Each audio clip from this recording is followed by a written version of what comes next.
इस वक्त की जो तस्वीरें आप स्क्रीन पर देख रहे हैं बेहद चौंकाने वाली तस्वीरें हैं। जी हां, जिले के भीमगंज मंडी थाना क्षेत्र के अंतर्गत ये तस्वीरें आपको दिखाई जा रही हैं, जहां पर एक रिपोर्टर जब रेलवे स्टेशन से सीधा बाहर आता है और रेलवे स्टेशन के नजदीक ही सट्टा बाजार सरेआम चलता हुआ उसे दिखाई देता है। और जब वो इसकी कवरेज करता है तो सटोरिये भागते हुए नजर आते हैं।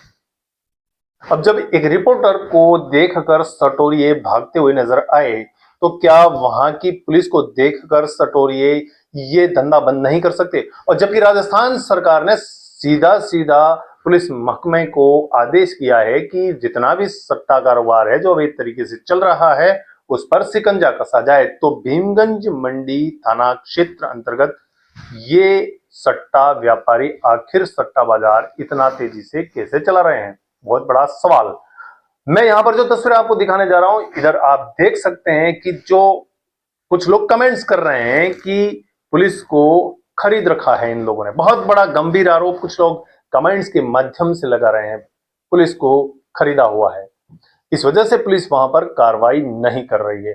दूसरी तरफ मैं आपको दिखाने जा रहा हूं कि जब वो रिपोर्टर वहां से रिपोर्टिंग करके सीधा थाने पहुंचता है और थाने पहुंचता है तो वहां पर देखता है कि एक व्यक्ति स्कूटी लेकर उसका पीछा करते हुए थाने के अंदर आया। रिपोर्टर जब वहां से सीधा थानाधिकारी को मिलने गया, थानाधिकारी नहीं थे, 2 दिन की छुट्टी बताई गई। रिपोर्टर सीधा थाने के बाहर आया और बाहर खड़े होकर रिपोर्टिंग शुरू करने लगा।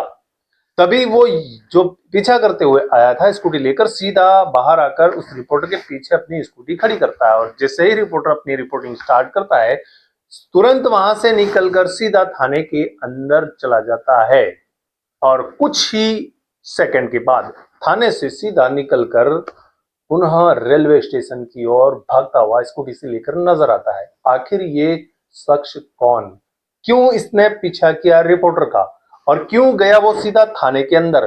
जब रिपोर्टिंग करने के लिए रिपोर्टर बाहर निकला तो क्यों उसके पीछे पीछे वापस आया? और जब रिपोर्टिंग शुरू की तो सीधा थाने के अंदर क्यों गया?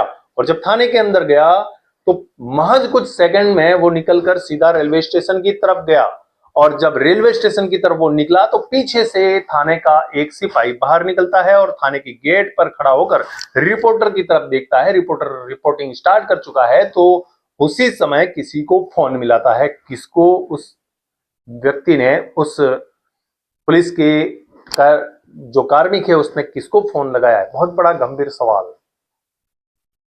आखिर यहां क्या चल रहा है? राजस्थान पुलिस में ऐसा कहीं पर भी नजर नहीं आया जैसा भीमगंज मंडी थाना क्षेत्र अंतर्गत ये मामला सामने आया, जहां एक रिपोर्टर सट्टा व्यापारियों को, सट्टा कारोबारियों को अपने कैमरे में कैद करता है और वहां से सट्टा कारोबारी, सट्टा व्यापारी और सट्टा लगाने वाले सारे भागकर चले जाते हैं। और इसके बाद जब वो रिपोर्टर वहां से निकलता है तो उसका कोई शख्स पीछा कर रहा है। आखिर वो कौन? और जबकि इस कमेंट्स में आप देख सकते हैं सीधा सीधा वहां पर बताया गया है कि आपके पीछे ही खड़ा है वो कारोबारी जो सट्टा व्यापार करता है। तो क्या पुलिस की आंखें बंद हैं? और सबसे बड़ा सवाल, जब इस कमेंट्स में जिस व्यक्ति ने उसका नाम लिया है कि यही व्यक्ति सट्टा व्यापारी है, सट्टों का व्यापार करता है, सट्टा कारोबार करता है, तो आखिर वो सीधा पुलिस स्टेशन क्यों आया?